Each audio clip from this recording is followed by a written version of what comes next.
Ladies and gentlemen, what is going on, guys? I hope everyone's having a good evening.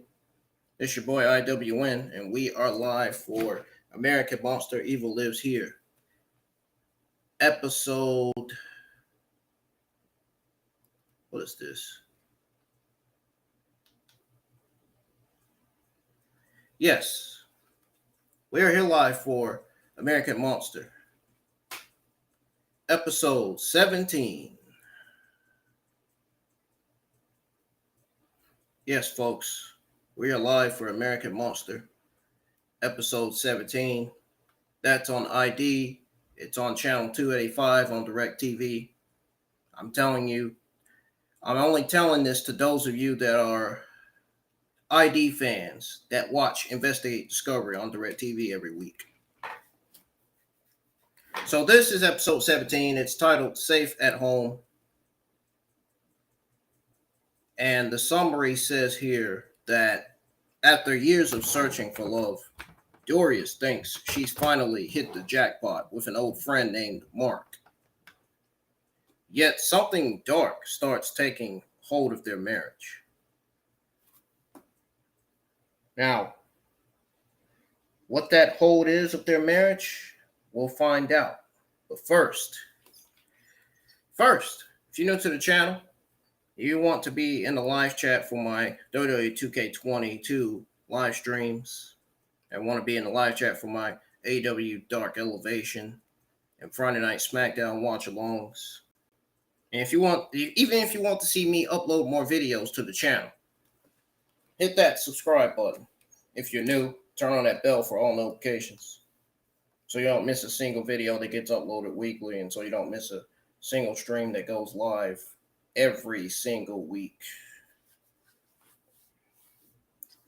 I work Monday, Tuesday, and Thursdays, but I am live for my AW Dark Elevation watch-alongs on Tuesdays and live with AW Dark watch-alongs on Wednesday afternoon.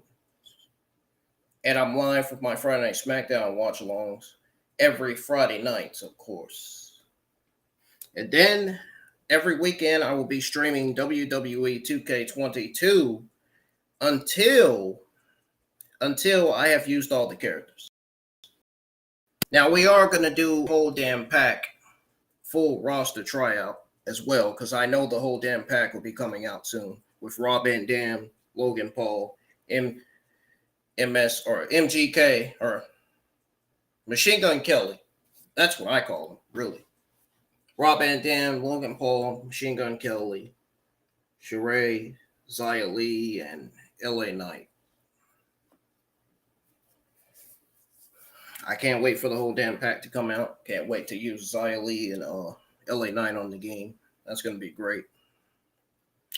Well, to be honest, Underground, the first stream, the first broadcast on WWE 2K20 live on YouTube, it went well until I'd say the end of the stream. It went black and it went to that globe thing again. And then on the other one, it kept on going to that globe thing. I don't know what that is on the screen. I don't know if it's a sign that I need to fucking get my internet cable plugged in or what. I need a gaming router. I have a gaming router, but this router works. It's just the cable modem I have, it doesn't work for some reason. I don't know why. If I had a cable modem that worked and I had a router that worked, I would have been able to hook this stuff up. I would have had the internet connected by now, and everything would be fine, and that damn globe thing wouldn't have to show up on the screen again.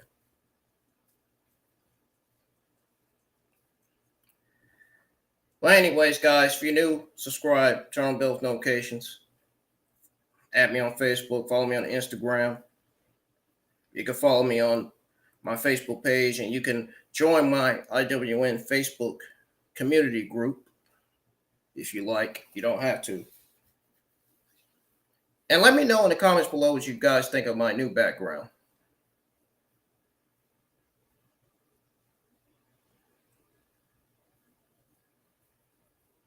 You guys like the background? If you do, let me know.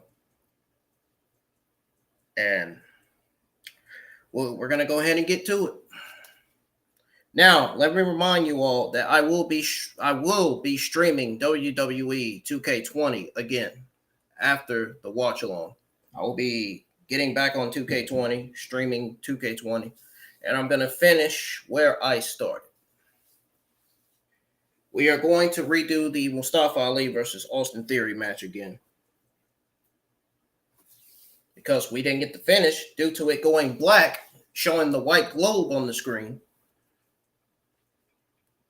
I think the stream may actually stay for a while when I stream it back on YouTube again. So I am streaming some WWE 2K22 again after this. I haven't even used all the characters yet. No, not 2K20, 2K22. I'm streaming 2K22 after the watch along underground. I just said that like pretty much 2-3 times. I don't know if you heard me or not. You might not have your volume up. Probably need to turn your volume up. You probably can't hear me. But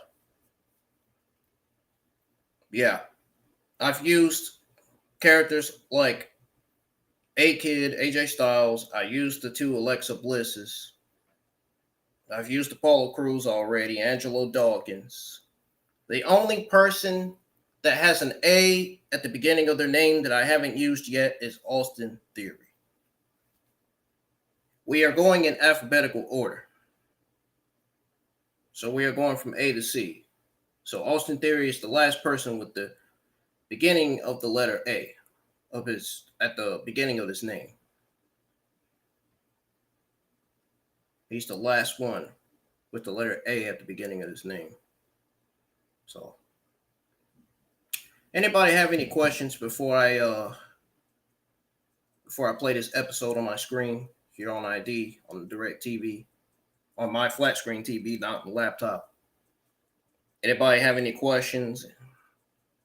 Have any questions about holidays? Have any questions about my work schedule or about my YouTube schedule? Anything like that?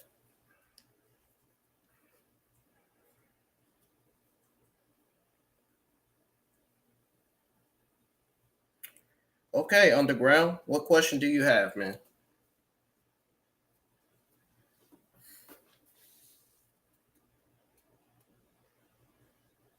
What question do you have?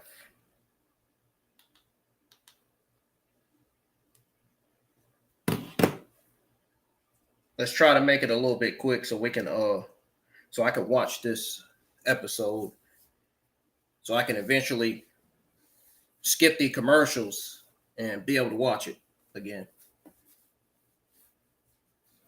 Because after I watch this, I'm watching Evil Lives Here, and then I'm into the watch along, and then I'm gonna get on to WWE 2K22, get back on it, finish what I was doing.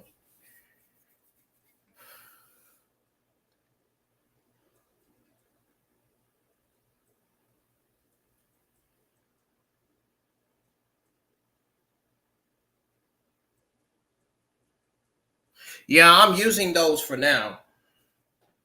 I will be downloading community creations again on 2K20.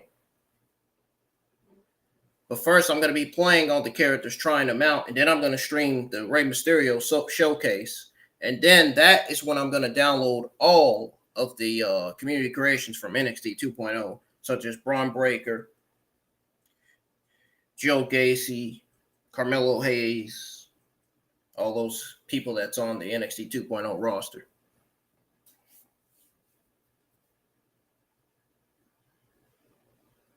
I don't know, man. I'm thinking about it. I'm not really that kind of person I'm not really the type of person that does that, you know.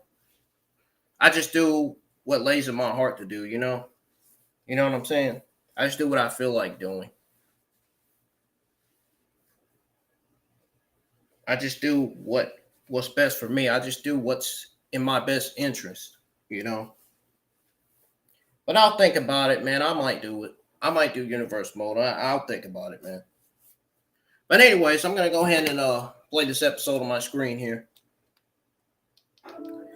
This is set to be an interesting episode, even though it's showing tapes on here. We grew up together, grew up in church together.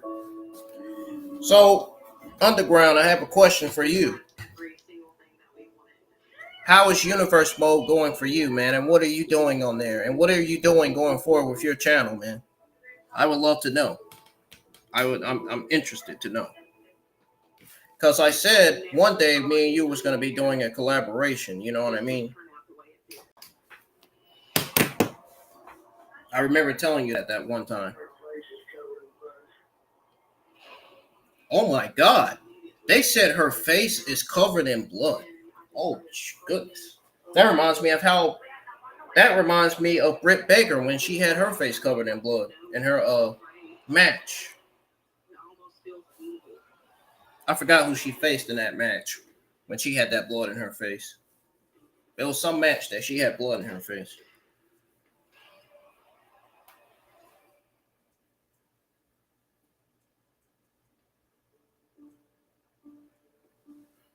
It's the summer of 1993 in Toole, Texas. Gerald Blakey walks his 25-year-old daughter Dorinda down the aisle.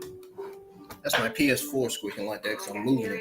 On June the 12th of 1993. I can get my chair up high. I can get my gaming chair up high, guys. Look, watch this. See how I am on it now? The maid of honor was my cousin Judy. And of course, I had my sister Belinda was the bridesmaid. And Doris. And I love this gaming chair, dude. She married my twin brother Keith. We all embraced her as part of our family. She fit really well into our family. Watching me some TV for a bit, man. Get back on WWE 2K22 after this. She was excited for me, of course. I wonder if my ex-girlfriend's going to be in the live chat or not. My moderator. She's probably in the bed sleep. She probably has to go to work early in the morning.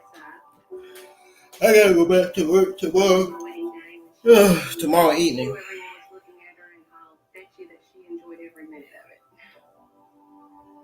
I never upload any content on Monday and Thursdays because I work Monday and Thursdays. On Tuesdays I can before work. I can go live with Elevation. I go live with my Elevation watch along before work every Tuesday. Doris was adopted by George. Mondays, Thursdays, not so much. They were sort of pillars of the community. Doris adored her mother, Georgie. Her brothers and sisters were. I work every Monday, Tuesday, and Thursdays, but I can go live my Elevation watch alongs on every Tuesday afternoons. She wanted that close. Anybody still here?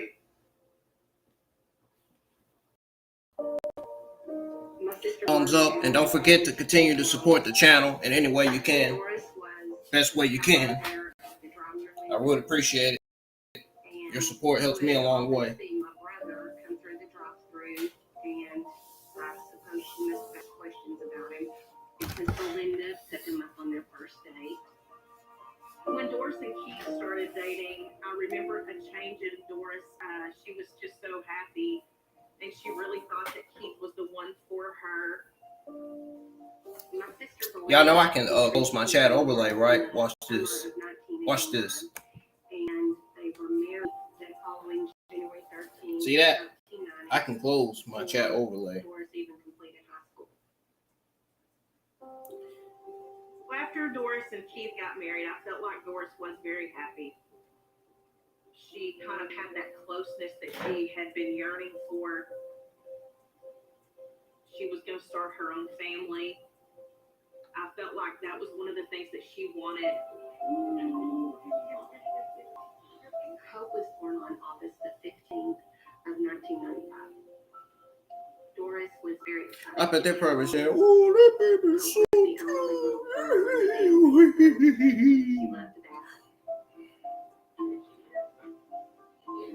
She loved that. Man, look how big their baby Very is. affectionate dad. Hope was his baby girl, and he would go to the ends of the earth for her. On Sunday mornings when we would go to church, my mom was me and cute little. Oh, there they go mentioning church. With the They kill me with that mentioning church. My dad would make sure that everything was videotaped, whether it be birthdays, Christmases, Easter. He wanted to make sure he had documents of all of it. Oh, half of people around my neighborhood don't even go to church. To be honest, Shortly after Hope was born, I used to. I don't anymore. I don't go anymore. I used to. they did a lot together. Probably they were really happy at that time. Oh, look how nice the Christmas trees look. Christmas was a big deal in my house. Oh, My man. mom holding me, showing me the Christmas my mom's. tree, I remember showing my me mom used to my somewhat presents have on it. Christmas lights like that when I was a little kid. Trying to get me to touch one. I'm not having it though.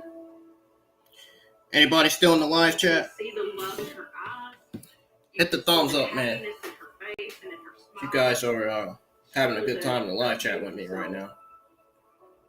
You can talk about whatever you want, as long as it ain't negative. Gives birth to her second child, Rachel, in 1990. I'm just sitting here chilling, I felt very excited watching about ID like I it. usually do every week. Not every day, but every week. To always help take care of Every her. Sunday nights, I watch ID. And some Wednesday nights, I watch ID. I know every Sunday night I do. I was too young to be able to read just Because yet. Sunday is supposed to be everybody's chilling days. My mom and dad would help us. Sunday is my chilling day. Like sugar cookies where you put the design. It's my last day before I have to go to work.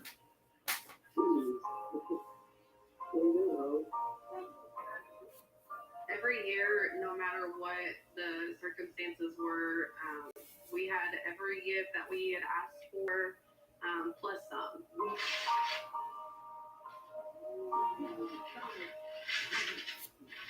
What is it? You gotta hold up. Let me go. I remember this now. It had all the little food that came like at the Next year, I'll have 2 more years. I'll be working with KFC for 2 more years, and then I'm quitting. Then I'm gonna quit. I'm gonna retire. I'm gonna retire. I'm gonna be retiring at a young age. I don't care. I'm ready. I'm gonna be ready to get out of there 2 years later. I am. I'm gonna have enough. I'm gonna be like, dang, today's gonna be my last day. I'm officially leaving this job. That's what I'm gonna tell her. Like 2 years later, I'm gonna be like, Randy, I'm here to tell you this is officially my last day. I'm officially leaving this job. Fast forward to Good Friday, 1999. 2 years later, on my birthday my birthday is gonna be my last day. Well, the day before my birthday is gonna be my last day. We're talking January 2026. January 25th, 2026. I think January 24th, 2026 is probably going to be my last day.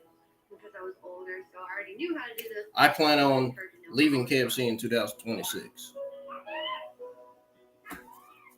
Hope wanted to walk with me and be right there by my side as I grew up through life. Because I will not be living here.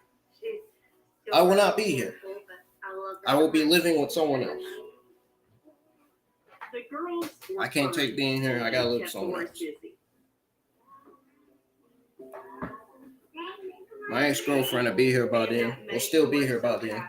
And I'll probably be living with her by then. That's what she wanted. I will probably be living with her by then. Keith was a very dedicated. Hoping I'll be living with some He woman. worked multiple jobs to provide for his family and Hoping to get a girlfriend sooner rather than later, period. they wanted. I think that life became very difficult and stressful with having 2 small children, a house, and just the stress of working multiple jobs. And it wasn't very long after that that I knew that things were not very good between Doris and Keith at that time. Uh-oh.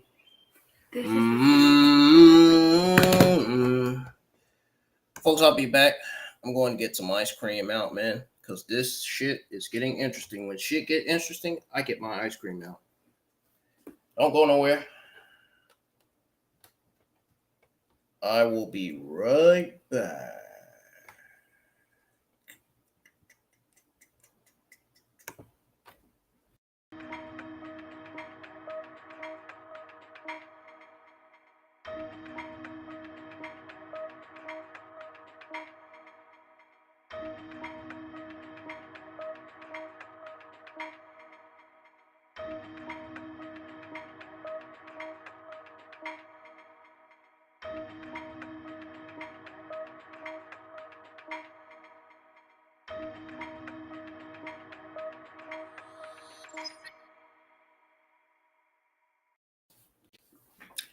All right, I'm back.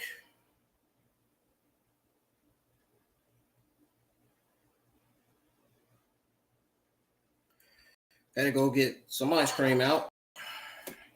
Had to go get my cookies and cream ice cream out. Gotta let it on thaw for a bit. All right, now we are going to fast forward the episode because it's on commercial. Took me to commercial anyway. I'm fast forwarding it.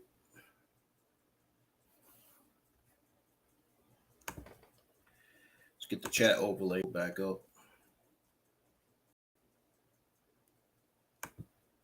Nobody's there.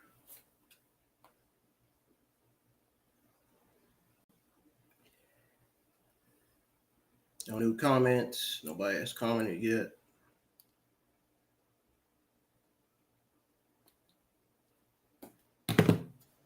Darn, Evil Lives Here is about to come on in like dang 12 minutes. I'm a little bit behind. I had it paused. Parties, Easter egg hunts was always a. I had it paused because I had to go get ice cream out. Plus, before that, before I went live, you know, it did say the stream will be live in a few minutes because I had to do some stuff. And we would always hide Easter eggs for all the kids in the yard. There were so many eggs, I don't even know if we ever found them all. Sit here and chill for a bit.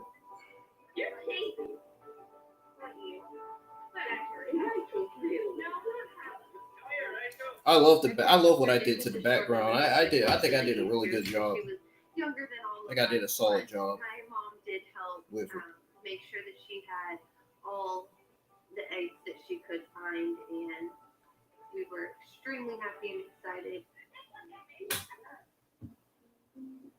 In 2000, Doris takes a job as a teacher's aide at her daughter's elementary school.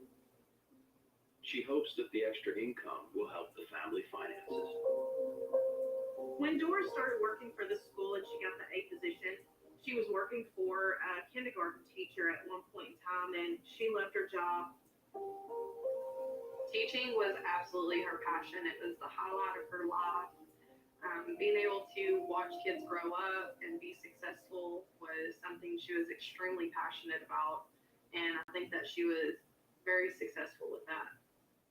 Well, I'm sure she was. Doris thrives in her new job, but she and Keith are struggling at home. What are you doing, Mom? What are you doing? Huh? During that time, Doris would confide in me, and she would talk to me about her relationship with Keith, and she would tell me some of the struggles that they were having at home. He worked a lot, he was gone a lot, and there was just a lot of stress and pressure on both of them to try to make the home happy, and it was just not happening.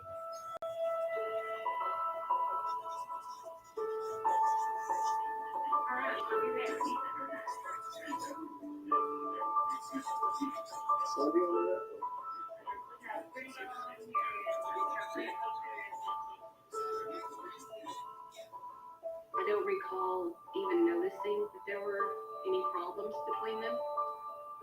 They always seemed happy and getting along, you know, in front of the family. That's what it's all about, getting along, man. Really.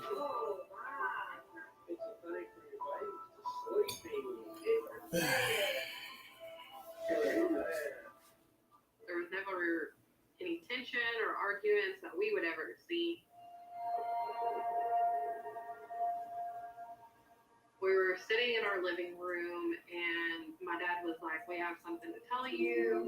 And of course, you know, me and my sister are both young, so we're jumping to conclusions on what it could be. We were like, "Are we going to Disney? Or are we going to Six Flags? Or where are we going? Are we going somewhere? Are we moving?"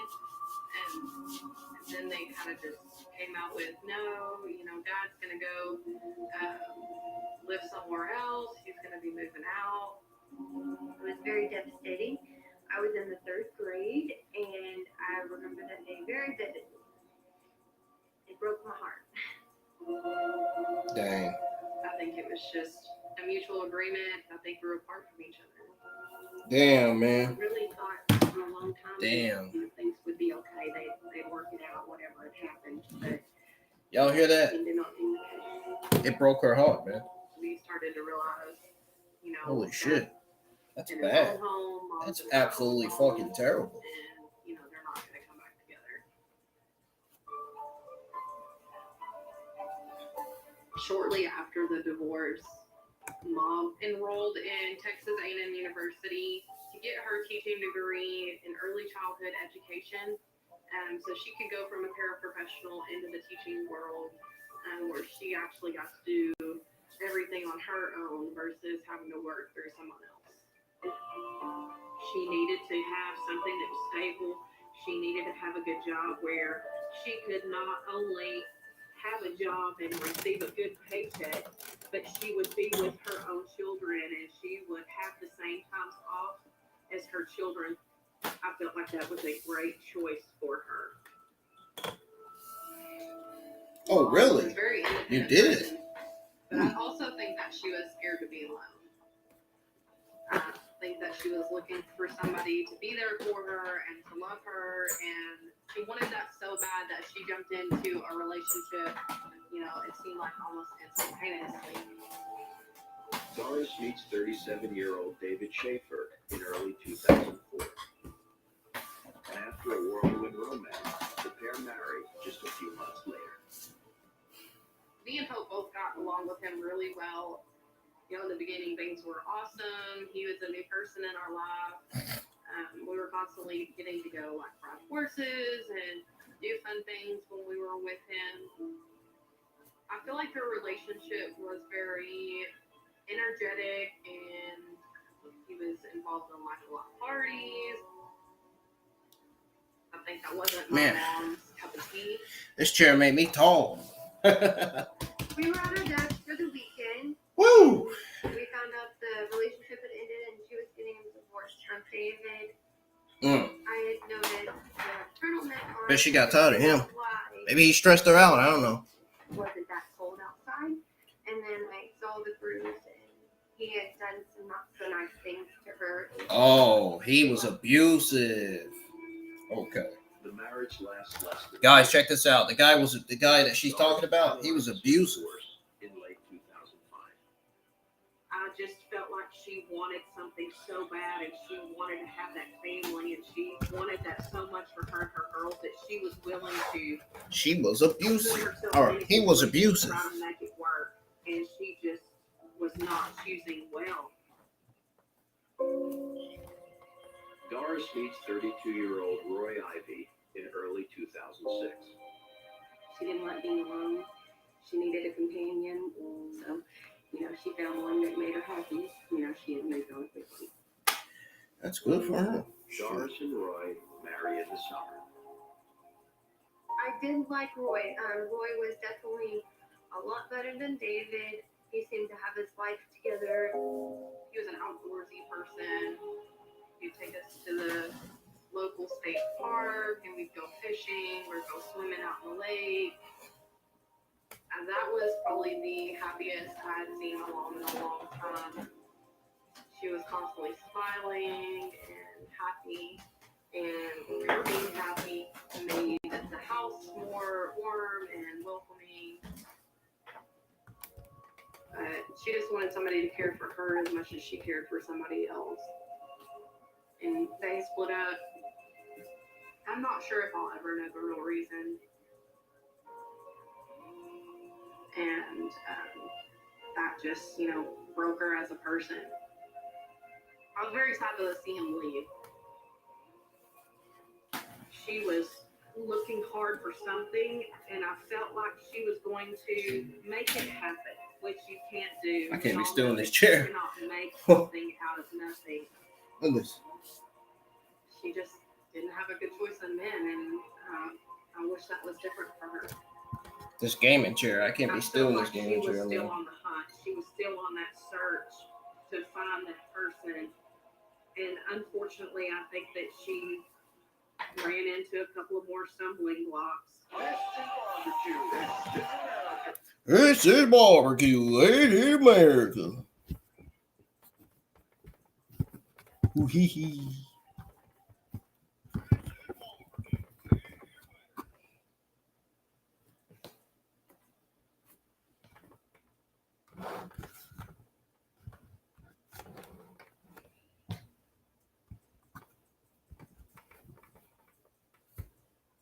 We gonna bang. We gonna bang.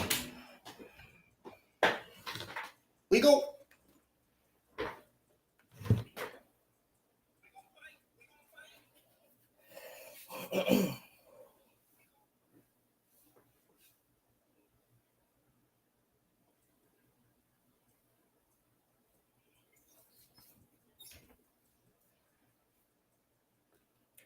That's back on. Okay, let's get on with it. Dang. Doris got her third divorce. She was a very independent person.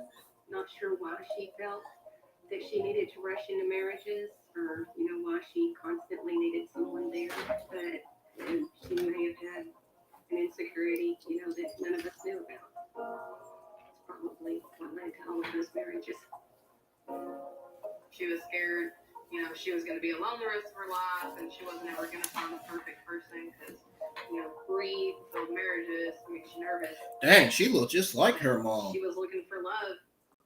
Oh my goodness, she looked just like her mom. That woman on screen. Doris meets 38-year-old truck driver Mark Andrews at a football game in Eustis, Texas. Mark is recently divorced from his fourth wife. It was a more arena. Darn, he's dated 3? He's married 3 women? He was a little bit older than her, so These are Louise. before she did, but they knew each other from being acquaintances in high school. I think once they reconnected, it was love at first resight for them. Mark Andrews was the very funny guy. You knew Mark was in the room. You could hear him laughing. You could hear him joking. I was so excited because the Mark that I knew was a wonderful person, and I thought. And he married 3 women? It's going to be great for her girls. Doris and Mark marry in March 2010. Their wedding was at the church that we used to attend. It wasn't a big fancy wedding, but my mom did wear a dress. We wore dresses.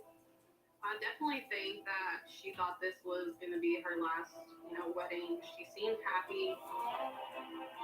I do believe my mom felt that this was the one. This is the one she was meant to be with. This is the one God wanted her to be with.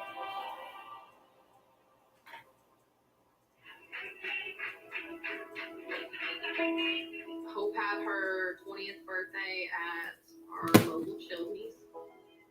Either Mark or my mom told the waitress without me realizing that it was my birthday, so they made me stand in a chair and flap my little wings and they sang happy birthday to me. I did move out when I was 20. Something starts taking hold of their marriage. We're going to find out what it is, though. I would see them quite a lot even after I moved out. Every Sunday after church, we would go have lunch as a family. When they were all there, she seemed very happy to have us all together. By the time Hope celebrates her 20th birthday, the Andrews family has a new member. Mark and Doris adopted 8-year-old Katie Jo 3 years earlier. My mom was a teacher where she taught 3, 4, and 5-year-old special education. It was my mom's first year teaching there. Katie Jo was autistic. She was in her class. Hey, I'm autistic too, so I know, I understand. That it was meant to be, that she was supposed to take in that child and provide her with everything she didn't have in her life. I was extremely excited to have a little sister and to be able to play with her and help take care of her. It was an exciting time for all of us. But away from his new family, Mark develops an obsession with gambling. Mark and my mom would go to concerts at the casinos, play a couple of rounds of cards, then come back home.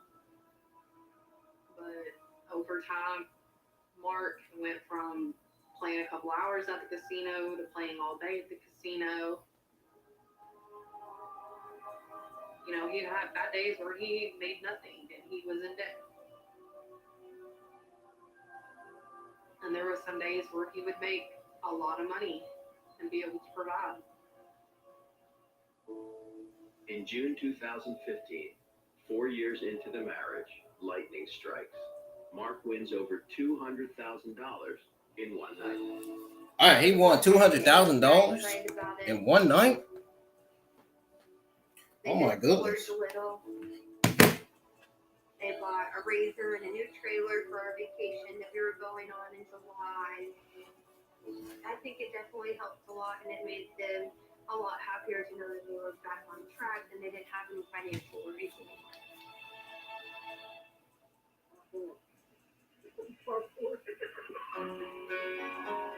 Mark spends a portion of his winnings on the new camera drone. He did get it stuck in a What is that? I don't know what that is. My mom just kind of, you can hear her yelling in the background, like, oh my gosh, what did you do? Friend Amy Skaggs captures his client on camera. Did you hear Amy? He just said my car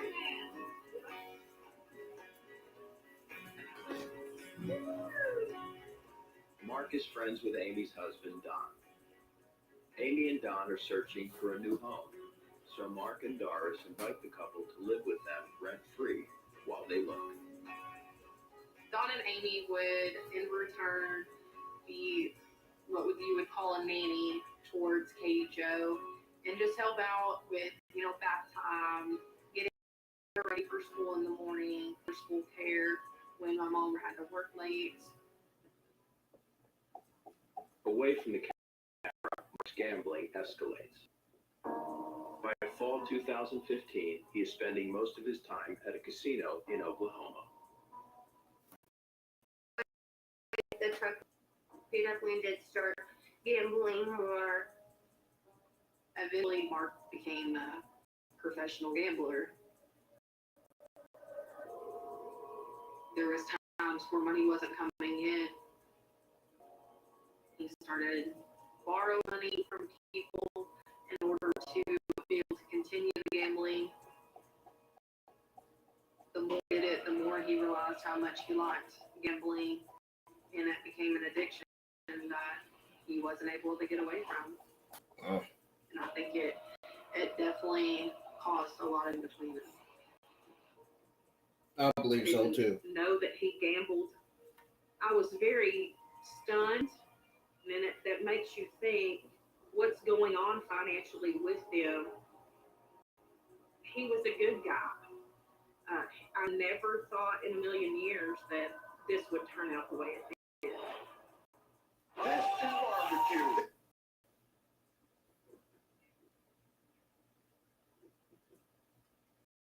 Oh man.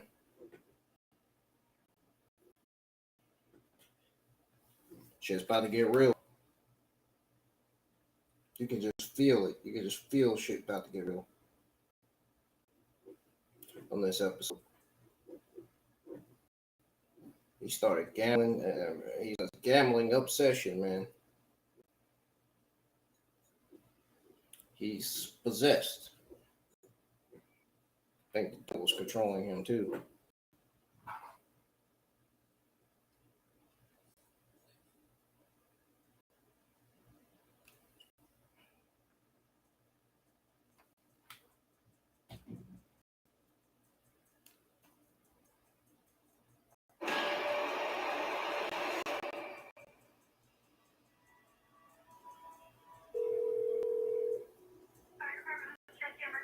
We need an ambulance.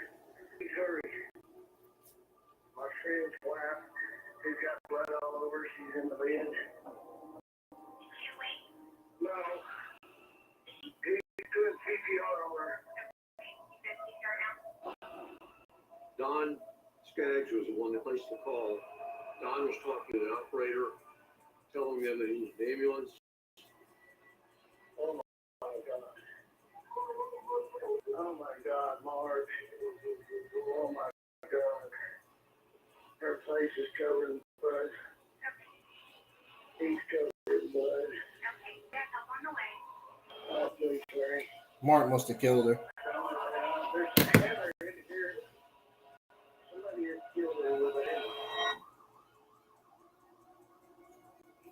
Mark killed her. First got on scene, they had a tough time getting past the dogs. In fact, one of them grabbed one of the officer's trouser legs. The animal control had to be called out, and a catch pole was used. Katie Jo, Don and Amy, and Mark were there on the scene. Doris is in bed. The injuries that they observed on Doris, she had been killed with a hammer. Another injury to her neck, and so it was obvious that she was taken by surprise. The murder weapon was covered in blood laying on the floor. In 30 years, I think I've heard that once or twice where somebody's actually observed the murder weapon, and usually it's not there. There was an old antique safe that was obviously used as a table between two big easy chairs. When the police arrived, it was slightly ajar, with no signs of forced entry to it. On scene, Mark went through the house, checking the room for a stranger. Mark seemed very distraught at that moment. Mark's theory that stranger would have to have come in, waken up Doris, somehow gotten her to open the safe. No. And get her back into bed. Mark killed her, man. She resumes a sleeping position. Meanwhile, that person goes to the shed at some point, gets the hammer, knows where it's located, comes back and kills Doris as she lies sleeping in her bed, not touching Don and Amy at all. Those dogs would have barked and awoken at the stranger's entrance into the house, and they did not. That seems suspicious to me. Given Don's demeanor on the phone, the 911 call, the evidence did not point to him. Everybody reacts differently to trauma when they see it or have it. Mark Andrews was indicating that he was Mark. The evidence is pointing to Mark clearly. No tears. It was open without any force being utilized is a pretty good clue that somebody that opened it had the combination. There's only two people that had that same combination. That was Doris and Mark Andrews. Mark indicated to the officers that he hadn't gone to the safe, but his wallet was sitting on top of the safe, which would make you believe It was that Mark. he probably was the one that opened the safe, leaving his wallet. Told you. Mark was the one that killed him. This wasn't about the safe. This is clearly obvious that Doris was the target of the offense here.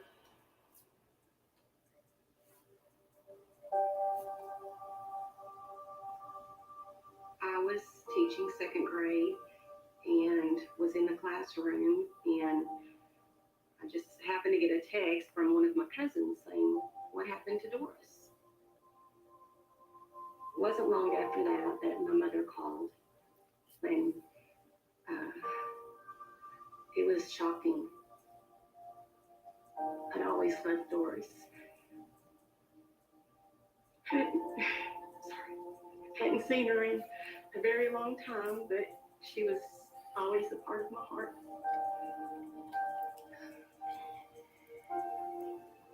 So it was difficult, and of course my first thoughts went to the girls. Oh, what's up? What about the What's girls? on? Are they okay? Where All are right, they? again. I got a knock on the door, and there was a cop, a chaplain, and Amy standing at my front door. Amy was in tears, and the cop looked at me and said, "Your mother has passed away." And I said, "In a car accident? Like what?" I didn't know how to react to it. I ran to my grandma's and I just started screaming, and I laid my head on her shoulder, and then she's like, "What's wrong? What's wrong?" And I'm like, "Mom's gone." Investigators interview Mark Andrews at Azle Police Station. Mark indicated that when this offense occurred, he got up in the morning, he headed towards the casino where he normally gambles, or 7-Up. His story was that he had left the house in the morning at around 2:15, 2:30, He got a little bit north of Boyd and realized he'd left his gambling money, I was which he bothering me, man. routinely takes with him every day, at the house. He texted Doris at 3:54 that I got to turn around. I forgot to grab my money. And then he stops at Racetrack, local gas station over here, about 5 minutes from her home. About 4:15 or so,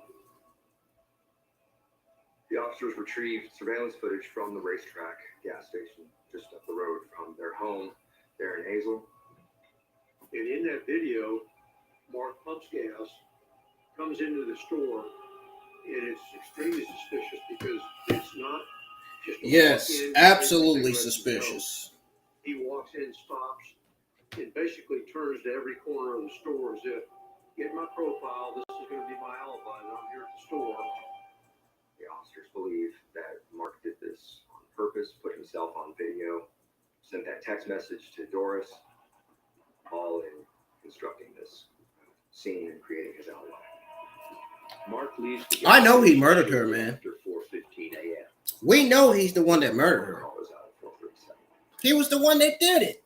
It was less than a 5-minute drive to his house. So there's Hassan, a lot why you keep saying you're back? Well, he never How many times you did. gonna say that? You said that so many times. You said that in my other stream too. It was surmised that Mark Andrews was the offender in this case.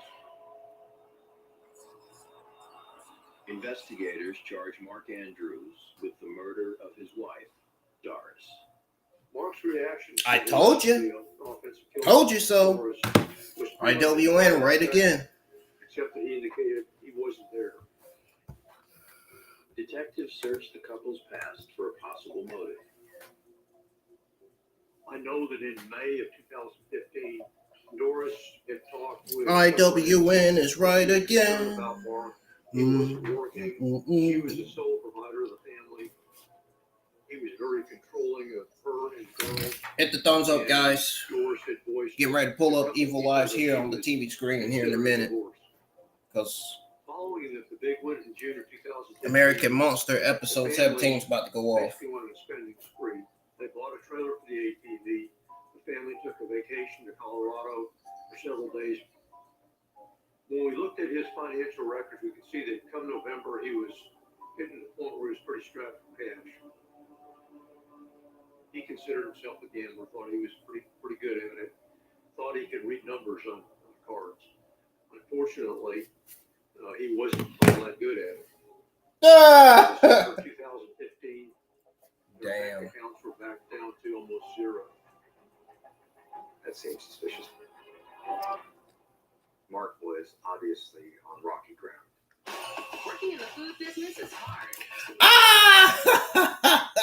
Mark got caught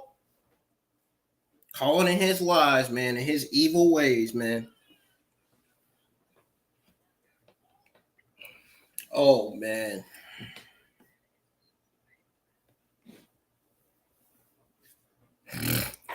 Guys, I'll be right back. Don't go nowhere. Gonna go fix my ice cream real quick. Don't go nowhere. I'll be back.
Ladies and gentlemen, I am back.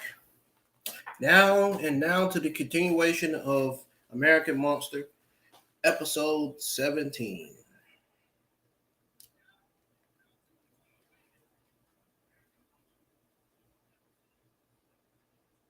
Here on ID.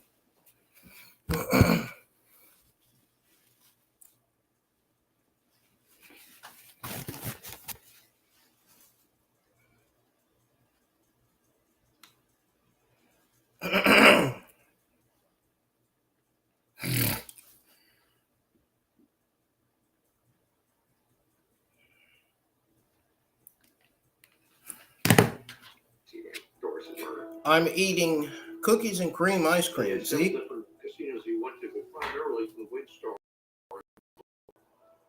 He did quite a bit of gambling. He was making these large cash withdrawals to sustain his habit.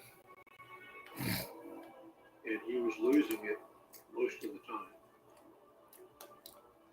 He had losses over $60,000 from Windstar. All of Doris and Mark's accounts were in the red. He refinanced the car so that he could get some ready cash to be able to use to gamble. He had also taken 2 guns to a pawn shop up in Springtown so he could get an additional $500. This is all indication that he was looking for money, looking for income to be able to use in his gambling habit. And Mark needed a lot of money to sustain his habit. When we looked at the records, we found that Doris had a insurance policy. She changed the beneficiary to Mark. So that gave him about $365,000 in insurance money. The discovery of this $365,000 in insurance is a pretty good motive for him to take Doris's life. Mm-hmm. And investigators discovered that Mark was capable of extreme violence. We located 4 of Mark's previous wives and a girlfriend. He had a previous wife There and were a couple that girlfriend. indicated that he was psychologically abusive to them. The girlfriend had actually been assaulted to the point where he was getting ready to choke her out when her daughter came in. And she's convinced that he would You hear that? had the daughter not come home. He was progressively getting more violent and abusive to the woman he was with. That's how I know he murdered her. Together the events that led to Doris's murder. That's how I know he murdered Doris. By the time of her murder, they were in the red on almost all their accounts. And Mark kept on gambling.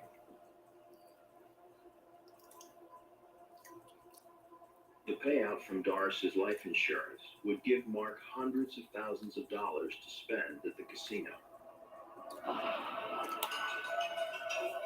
Mark Andrews takes the hammer to the room where he sees I'm Doris. smashing on his ice cream. The hit to the trachea would immediately have made her voiceless. She couldn't have screamed out, whether that be for help or in pain. And then she would have gone unconscious shortly after that, not feeling the number of blows that followed, but still, the scene was very violent. There was blood in that bedroom and surrounding her. Other than the wounds, she seemed to have been laying as she was sleeping. She didn't have a chance. Mark opens and empties the safe to stage a robbery. Then he leaves the house. Based on the time frames, it would be most consistent with him having committed the offense, driven the short ways north to be able to come up with an alibi, sent the text, Doris, then gone to the gas station, then come home to rouse Amy and Don. He had researched funeral costs just shortly before her murder. The placement of the hammer on the area rug. There was no signs of forced entry. The safe slightly ajar. Getting on video at the racetrack showed through the evidence that it was in fact premeditated. Damn. Trial started on February 16th of 2018. It lasted for 5 days of testimony in the guilt innocence phase. Jury found Mark Andrews guilty of Doris Andrews' murder in approximately 3 hours. And having found him guilty, sentenced him to life in prison in a matter of minutes. It was heartbreaking to know that who I saw as a father is not actually the person I thought he was. I didn't think that he was that type of person that could commit such a horrible crime, but obviously I was wrong.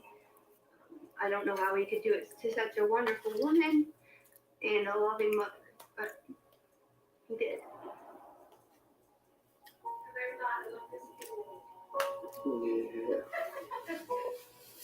I have pictures throughout my house of my mom. Her smiling face with us at Christmas together. Katie Joe is definitely a reminder every day of my mom.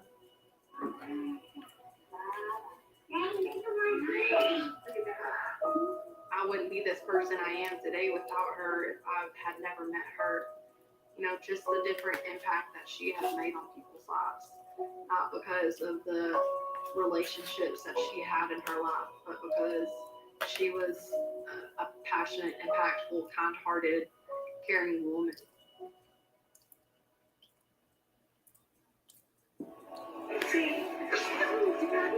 They just seem to be one big happy family, which you never see behind the scenes. Did you shoot him twice? It was sort of an opportunity to start a new life. There were lots of red flags. And then it was just the nightmare began. American Monster all knew it. Here it is. It is. Evil Lives Here, episode 10 on ID. It's on channel 285. If you guys want to watch it. I went through with him. We think we know who we live with, but you really don't. We imagine it being someone else again. It's someone that lives in the house. It's someone that looks innocent. It's someone we trust. It's been 30 years. I look back and I say, wow. I was one of the lucky ones.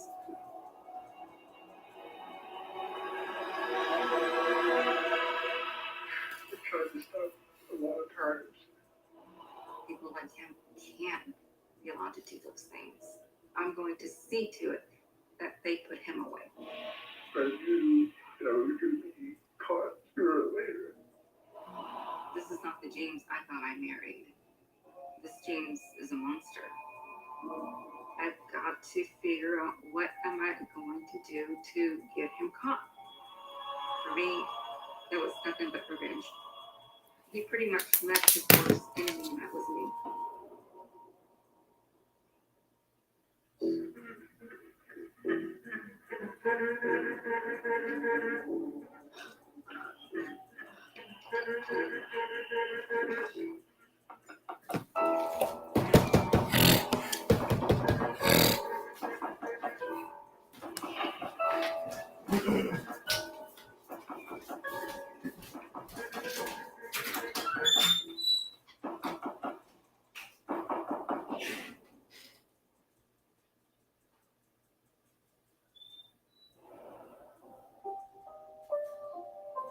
When I met James, I was 20.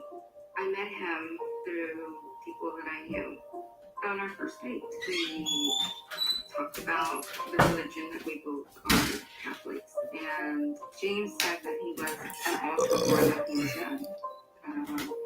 And he talked about it very proudly. So Oh, I got cold like water. a really nice person. The other water was too warm. Had to put it in the refrigerator and You know, he's out freeze on it. the suit. And I was expecting it to be something like a couple of days, but it was the very next day. Hey, James? That was James's pattern, just calling constantly. He'd go to work, he would call me up on all lunch breaks. How many times did you call? My family just did not like the fact that he called all the time. Every time the phone rang, oh, it's him. It's him again. Tonight. Sure.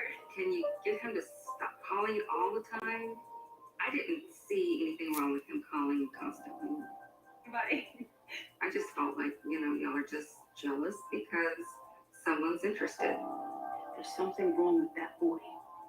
I guess maybe they sensed something I didn't.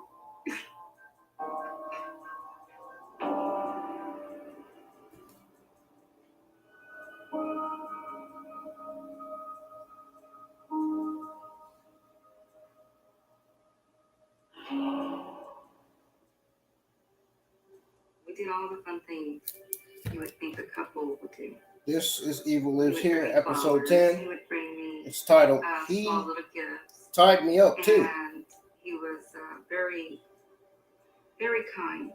But he did have a jealous streak. It says here, This one night. It was late at night, and I was in bed.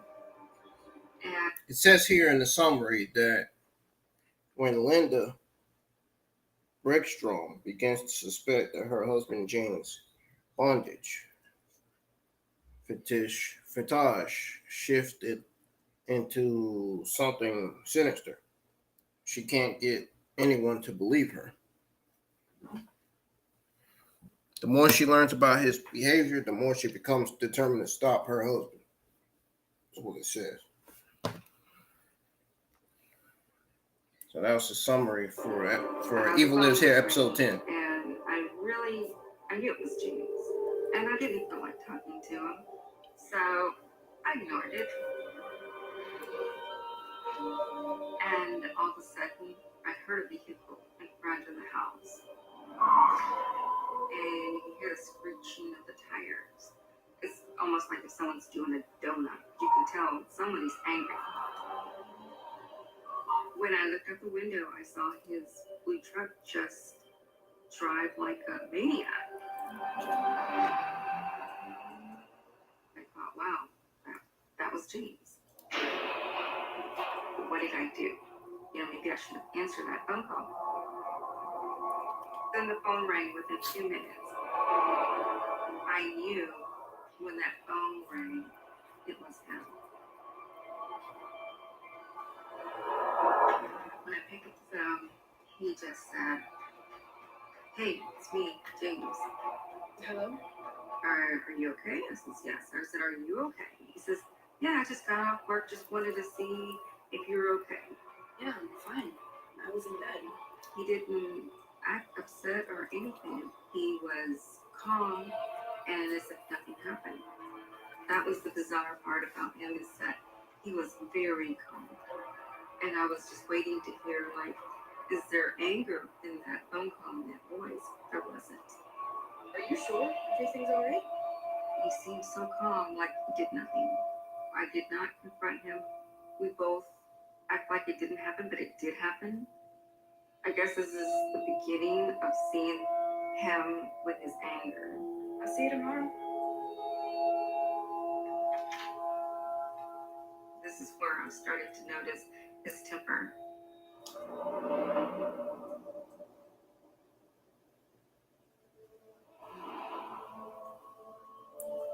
He wanted to make sure that we got married before he went.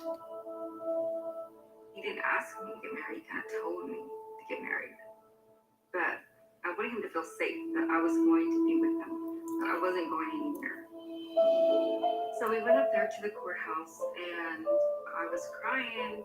This is not what I expected a marriage to be. We had a little ceremony, and that was it. About 4 months after our marriage, he left for boot camp. He gets back from boot camp, and he's excited. I'm excited because we haven't seen each other in a while.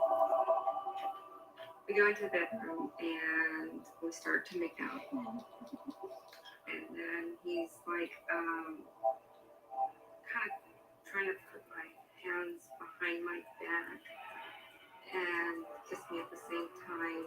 And I felt, like, well, wait a minute, what's this? Oh, what are you doing? And then he asked me about tying up. He asked me if he could do that. And he called it a game. wanted to please him. He just got back from boot camp, and I know that must have been hard for him. So I was up for just about anything that he would want to do. But when he started to tie me up, it didn't seem to be a game anymore. I saw the look in his eyes. It's like they stood out much brighter. I'll never forget that look in his face. I never saw that before. This doesn't feel right. And then I just said, no, I don't like this. Stop.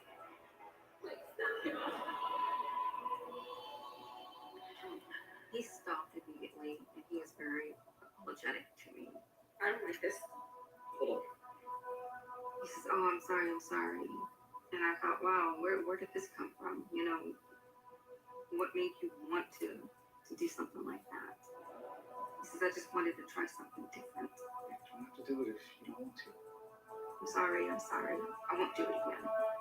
I thought it was it. I thought that I would never have to confront that again, but I was wrong.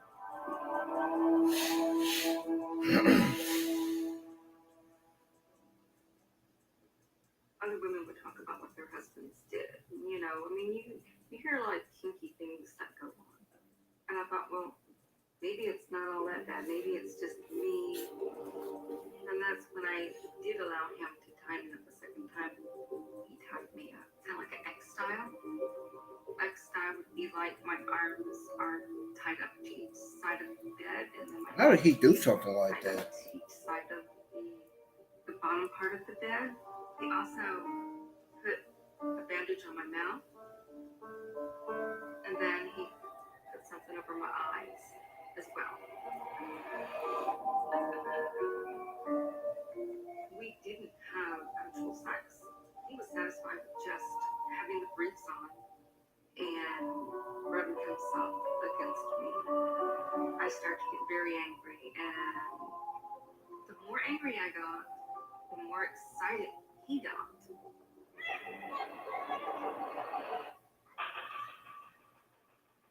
And then all of a sudden I heard the sliding door, and I'm like, James.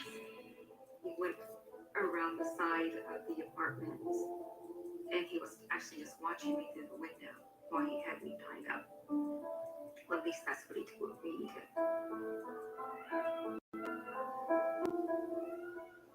Who would do that? Who would just leave their wife and then go to the window to watch? That ain't right. Why would he do that? I'm watching Evil Lives Here, episode 10. That's what I'm watching, Hassan. Very vulnerable at that point. This is not a joke. This is not funny. This is something I really do not like. And then he came back, he untied me, and then I said, where were you? Get me out of this! Apologized, and he didn't bring it up anymore. That was it. Looking back, I think that maybe he did that to see if I can get out. Maybe I was practice.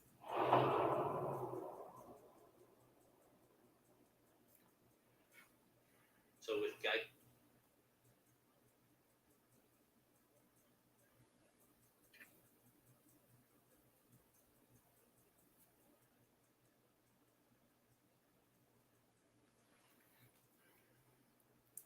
Yeah, that wasn't funny, man. That was awful what he did.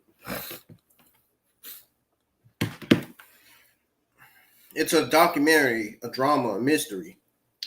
That's what it is. It's on ID. It's on DirecTV, channel 285.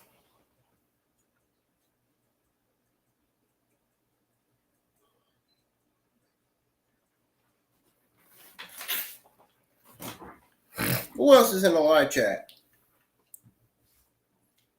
Guys, hit the like button on the stream if you're enjoying your time here in the live chat with me, man.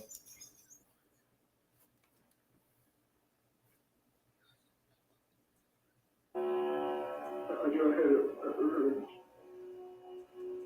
had an urge to want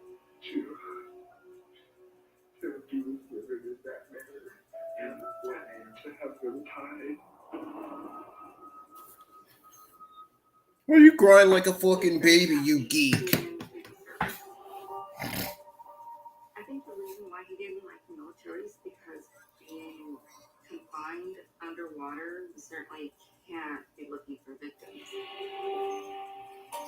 when James started coming home from sea, he sort of said, well, he needed to relieve stress.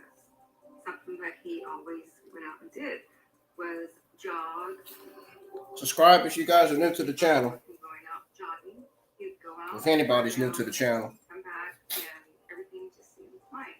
But it's always during the nighttime. Around 7, going for a run now. Sometimes he came home from work and he was just laying on the floor because he was just so tired of all the work that he did that day. I thought you were exhausted. I feel better. But yet he still found time to go take that jog at night as well. It won't take long.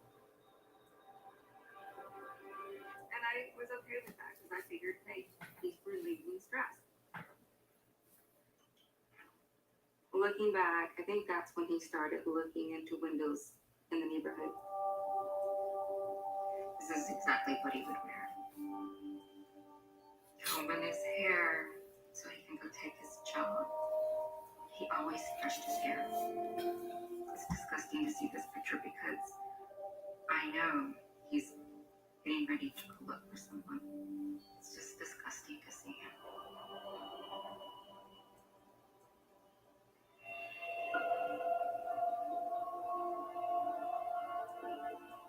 James is kind of the person who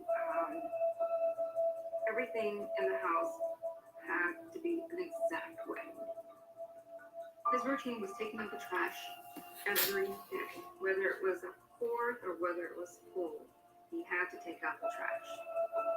This one night, when he went out, took out the trash, he was gone maybe 5 minutes.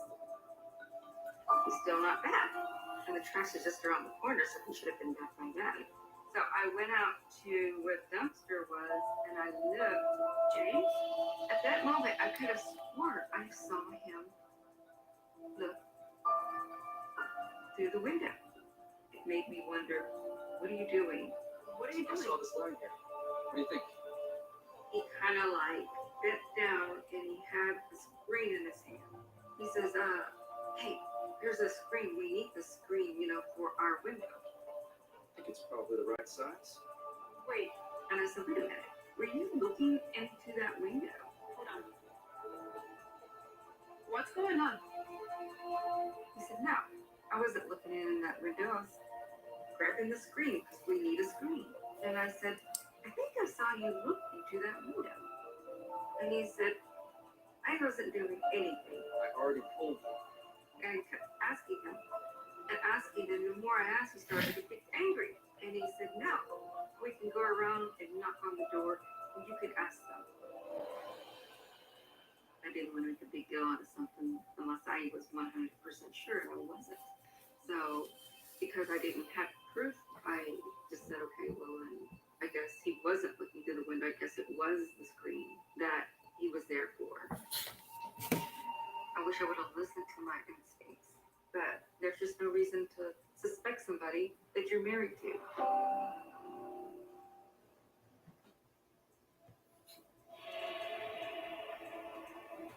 In the mornings, I would open up the shade, and every time I looked downstairs, there would be this girl that would look up at our apartment.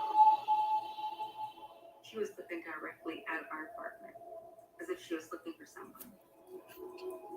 So that gave me an eerie feeling as to why is she doing this, for what reason? What are you looking at? There's a woman downstairs.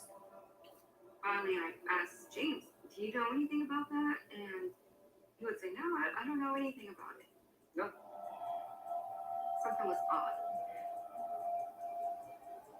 And then later that week, I was in the bedroom and I could hear some yelling downstairs. James is coming upstairs and I asked James, what's going on?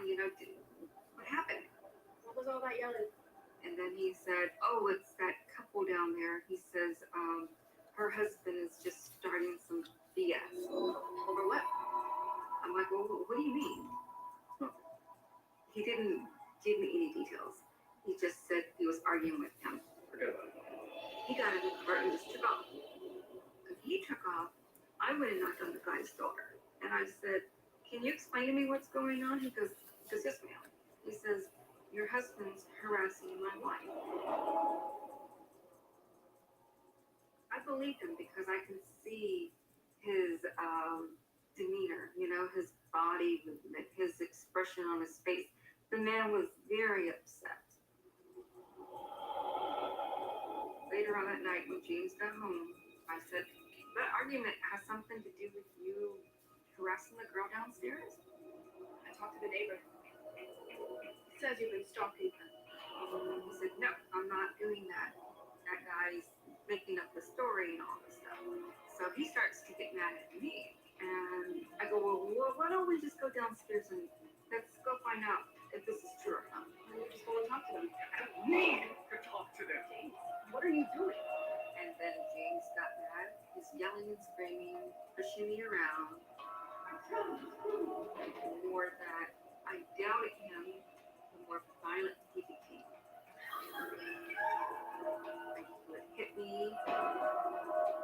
His excuse would be, it's because you're not listening to me. I didn't do those things. I would not do those things.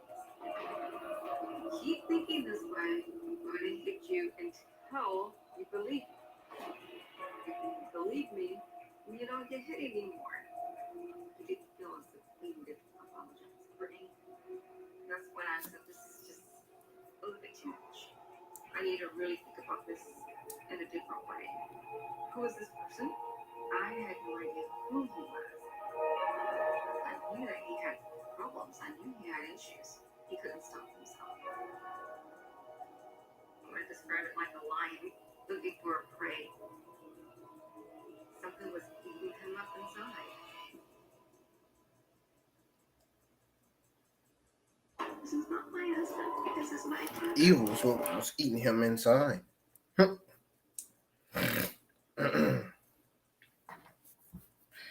Freaking eyes is bothering me, man.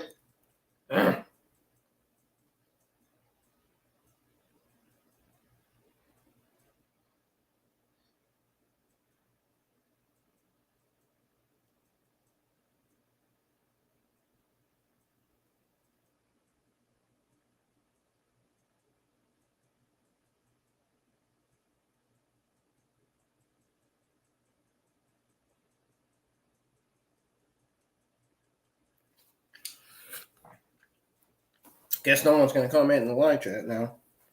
Guess everybody's gone.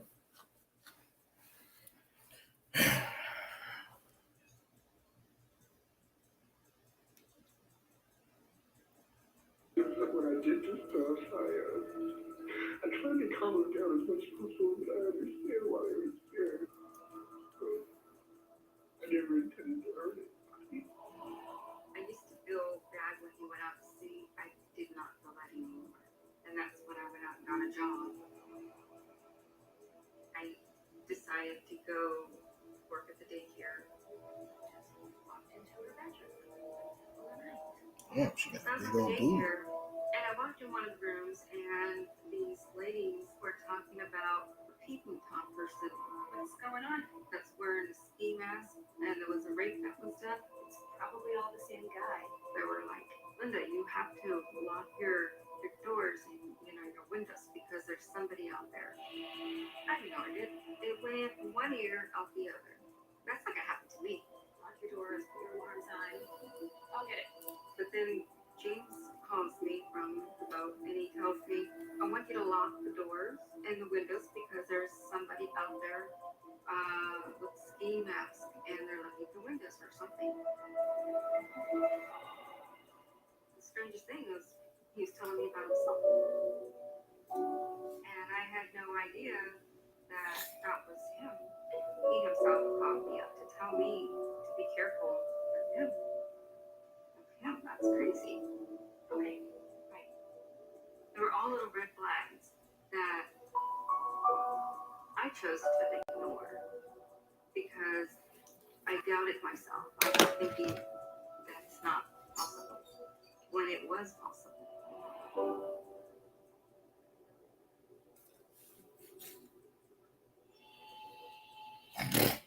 I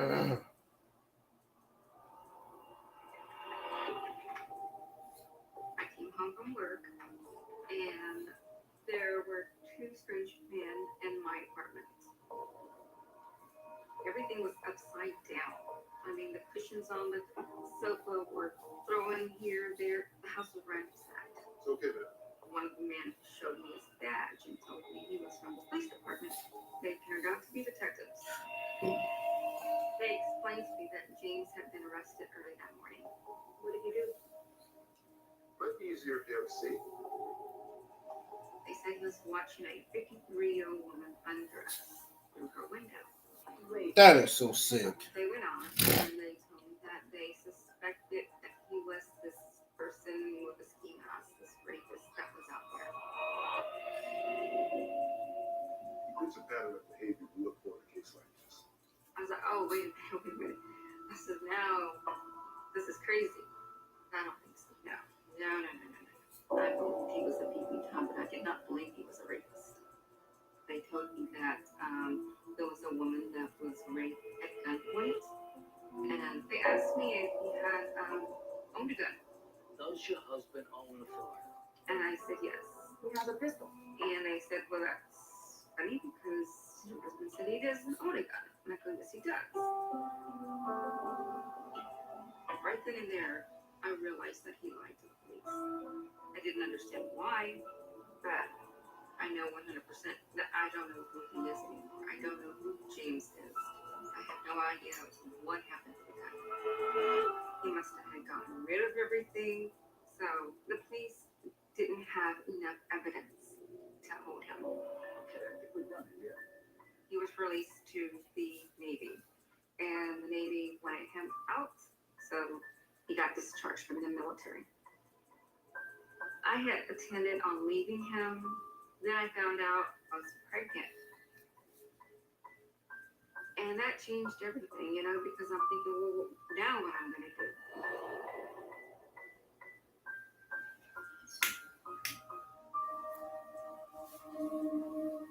When he was arrested, the officers told me if there's anything that I find, just go ahead and give him a call, and they'll come pick it up. So I just wanted to find something I can give to the police department. I would check the car, the glove box, under the seats, the back of the trunk, just to see if there was evidence. One time I found some rope and duct tape. And I immediately went to his parents' house and I said, look, is this not proof that James is up to something? And I tried to show them, look, he's never going to change. And the mother said, give him to me, I'm going to show him to his father. Let his father handle it. And his father never handled it. No one talked about it. I realized that his family wasn't going to help whatsoever.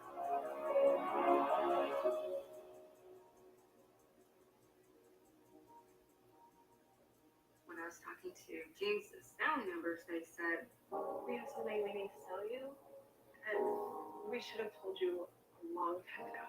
And I was told that he had molested a family member for years. Oh. We don't know all the details, but it did involve some sort of bondage. He started tying her up the same exact way he tied me up. He actually had his briefs on and did the same thing that he did to me. And he always got away with it. This is not the James I thought I married. This James is a monster. And I knew that there was no fixing that because that's something that he grew up doing.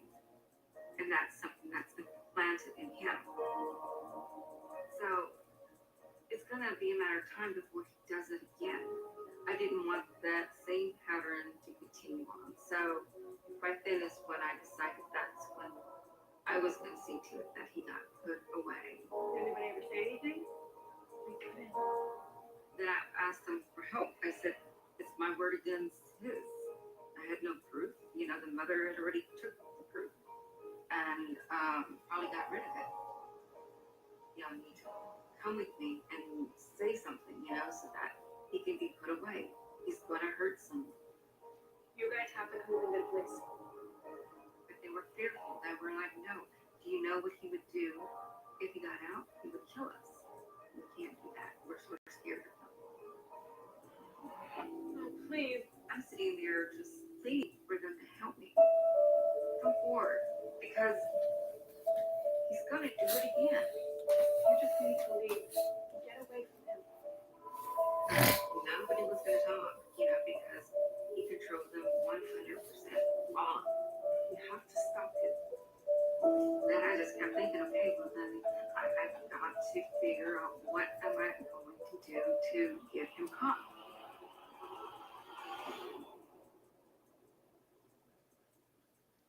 Homicide investigation is a series of challenges.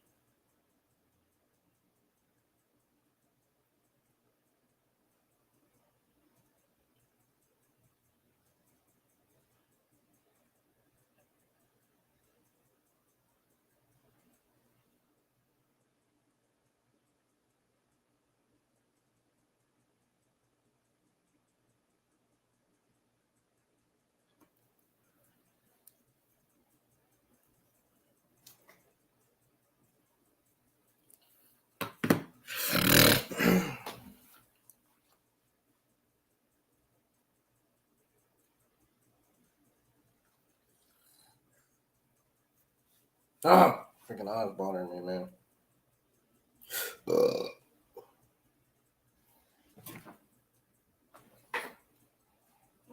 We haven't had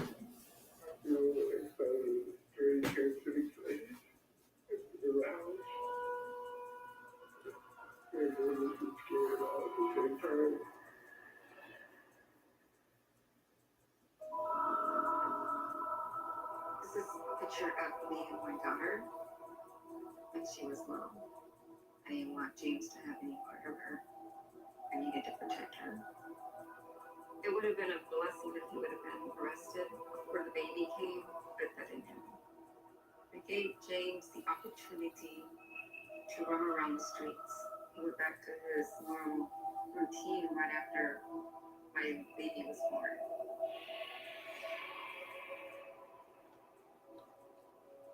We went to the hospital, and right after she was born, he was ready to head out the door immediately. Where are you going? I'm just gonna go home and pick up some stuff. Obviously, he needed a scratch that should he have. You can't stay a little longer? And I knew there's nothing I can do. Why? You don't need me. I couldn't keep an eye on him anymore, and he took advantage of that. Please. He was only around for like 5 minutes, and then he was gone. You're fine. How dare him come and witness the birth of my daughter, and then turn around the next minute and go look for a victim. I knew that once he left the hospital, he was going to start doing something. I didn't know what, but I knew somebody might get hurt tonight. And it seemed like there was no stopping him.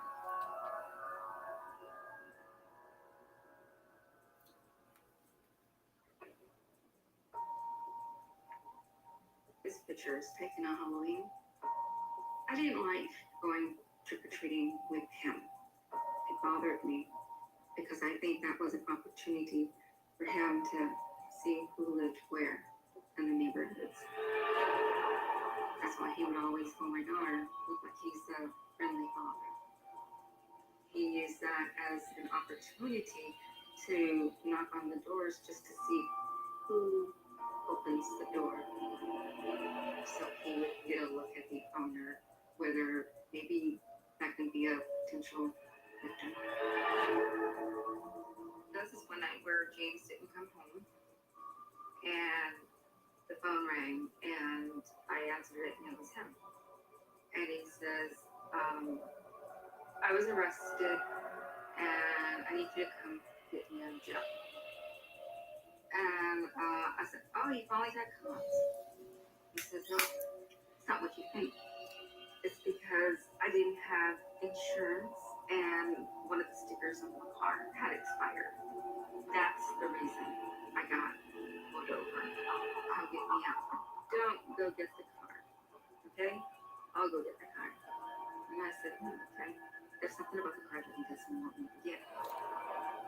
picked up the car from the car lot, I found a ski mask and duct tape in the car.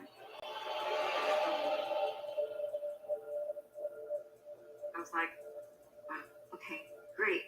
I finally got something and I can't touch it because then he's going to say that I'm planting it there. So then I called the police department. I left everything where I found it. You'll see. When the officer came and he searched the car, he actually found a play gun in the back of the trunk along with handcuffs. The officer, he says, what is this?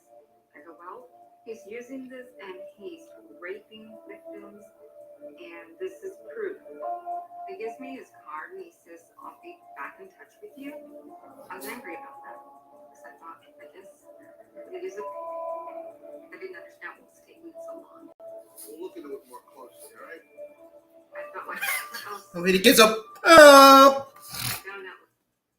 because nobody gives up. Oh, damn, she bad. Nobody gives up. Oh. It is okay. I didn't understand. She's Hispanic. No, mamacita. Nobody gets up. Oh. It is okay. I didn't understand. We'll look into it more closely, all right? It was just funny. Nobody gets up. Oh. I found out later. The reason I didn't pick him up was because I didn't have enough evidence at the time. That was funny. I gotta admit, that was a little bit hilarious, man. Nobody gets up. Oh. Everything's going his way. I see it in his face. He didn't think that he could be stopped. He's getting away with everything, and nothing's happening. This is when, our fights start to really get out of control. It was just a tipping point. You just didn't know what was going to happen. It was so difficult to live with someone like that. His smirk on his face says it all.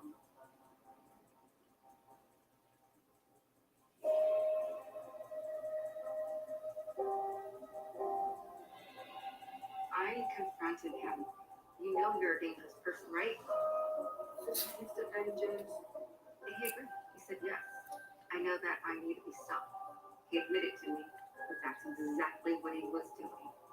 I remember telling him, look, why don't you just hire a prostitute? They'll do whatever you want. Why don't you do that? Somebody who consents. I want someone who consents. And he said, it's not the same. I want someone who will love me. That was what he said. That's the main thing for me. Faking it. What turned him on was control. Tying them up, having his way with them, seeing them resist. And then that's when he says, well, you're going to have to let me have sex with you if you want me to stop doing things. I'm thinking that if I didn't let him, then he would go out and attack someone else. So I did. I let him have sex. I remember looking at the corner of the ceiling until he finished. I hated it when he did it. I cried. I thought that would be a way that maybe he would stop hurting someone else. I had to let him do this. But You should have never let him do that. because I was not participating. I was completely numb. So he couldn't stop himself. There's no way someone like that can stop. It only escalates to some far more.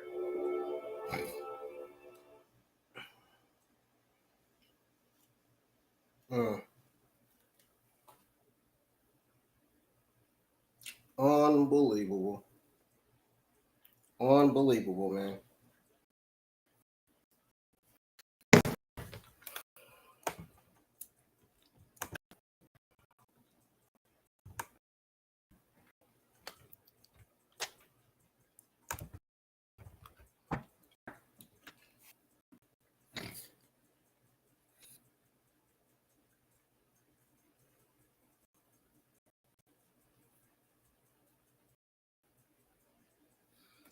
He would not stop doing it until he got caught. This is the part where he's going to get caught by police. Again.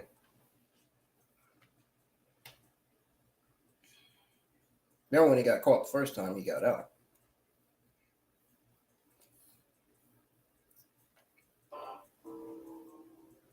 got an idea that if I would pretend that I was a city worker for the water.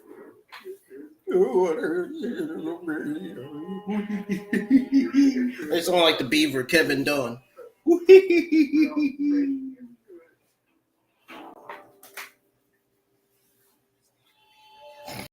You know, the film director for WWE, Kevin Dunn. Time took its course, and they finally caught him because He attacked a 15-year-old girl. Oh, Jesus Christ.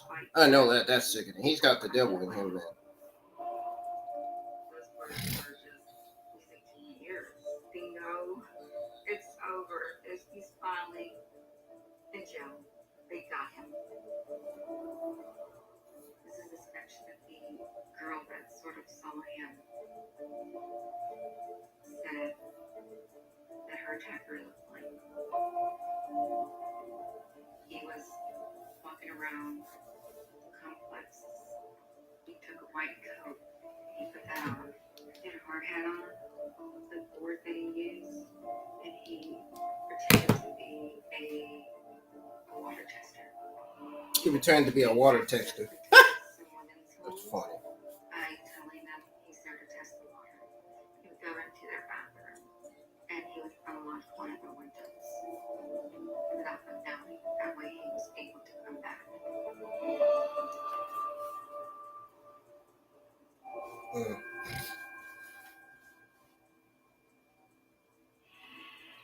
When he was arrested, I went to the police station and I pleaded with him to tell the police everything. I said, you really need to tell them everything. Tell them. It's the only way you're going to be able to help yourself. Tell them everything you did. He says, okay, I will. But you're going to be there, right? I told him that I would stand by him, but I had no intention. Sure.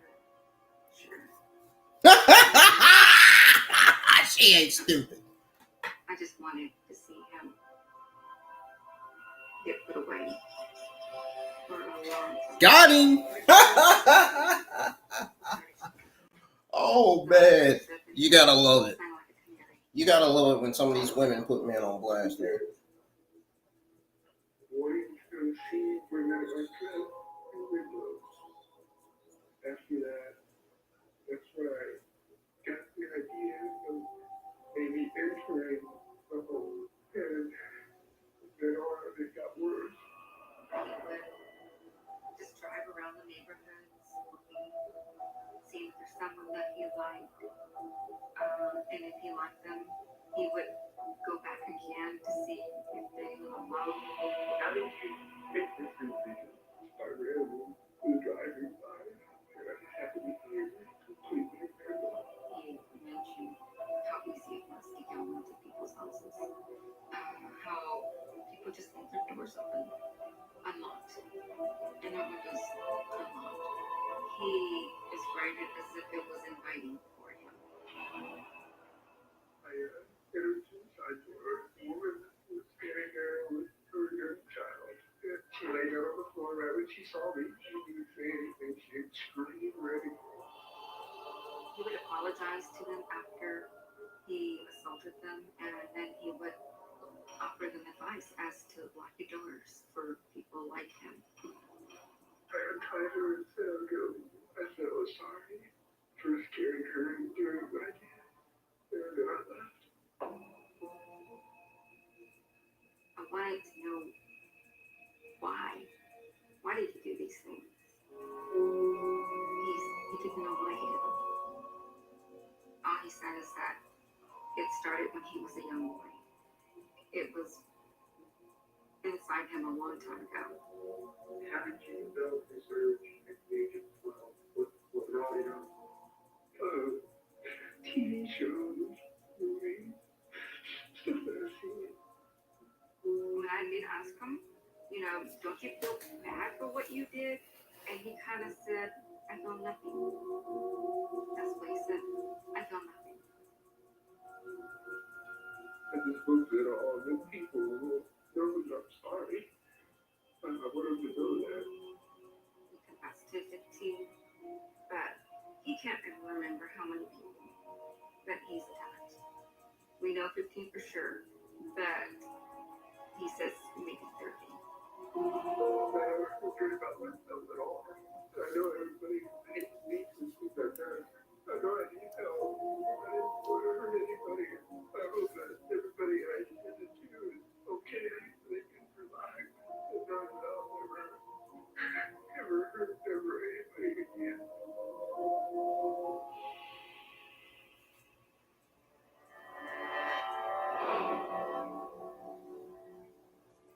Still has the same smirk on his face. The only difference is the hair is gray now. Every 3 years he gets a chance at prom. So far he's been denied several times. I remember what the police officer had told me. He says there's a chance that he could be released one day.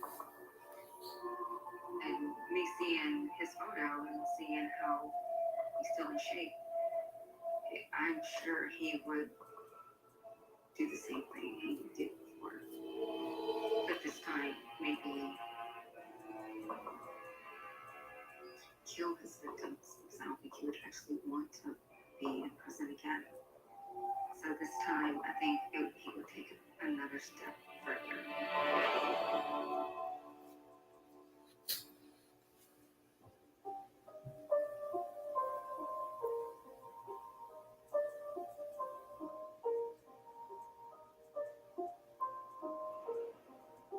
I had James serve divorce papers while he was in court during the trial. And he signed away all custody rights of my baby to me.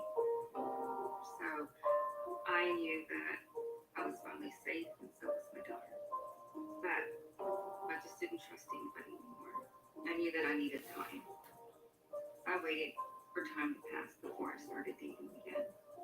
I decided to put the past behind me. If you want to go forward in your life, you want to move on, not think about the past constantly and dwell on what happened. You've got to make a change in your life and move forward. But I check periodically just to see when he's up for parole next. He will keep getting an opportunity. And if he were to get out tomorrow, I can guarantee you that he would do the same thing again.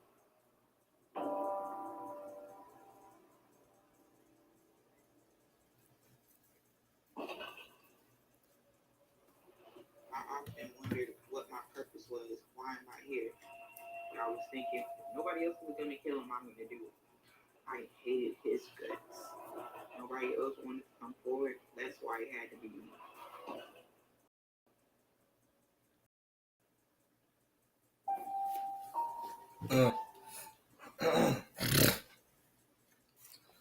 Well, that's the end of that. I'm getting out of here.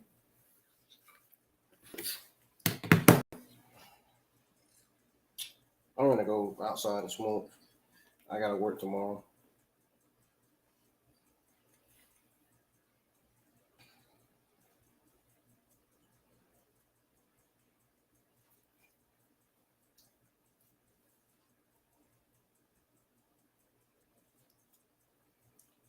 I think the only time I'll get to continue the stream on WWE 2K20 is probably this Wednesday after the AW Dark Elevation stream.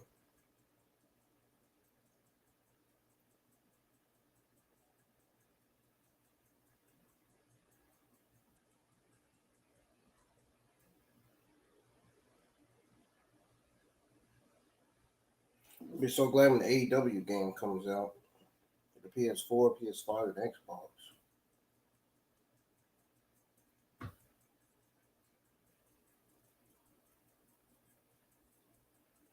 It's sad that Xenoverse 3 won't be for the PS4.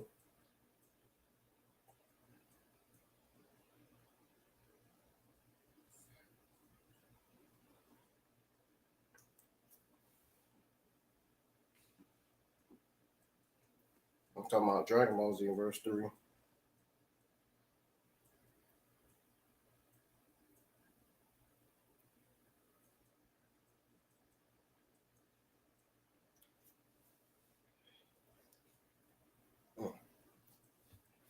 My eyes is bothering me so bad, bro. I don't get it.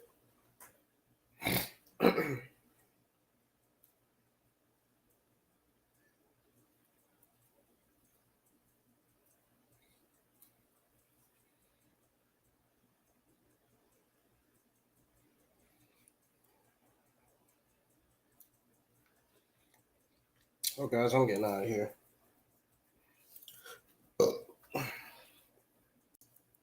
Y'all have yourselves a good one. I'll see you guys in the live chat for Elevation this Tuesday. And then Wednesday, I'll see for Dark. And then after Dark, we'll stream. We'll do the continuation of the stream. We'll do the continuation of WWE 2K22 live on YouTube after my AEW Dark watch along this Wednesday. And then Friday will be the watch along, the Friday SmackDown watch along. I'll probably post the full schedule this week, guys. What? You guys have a great second week, and I'll see you guys in line chat for Elevation this Tuesday afternoon. Peace. I'm out of here.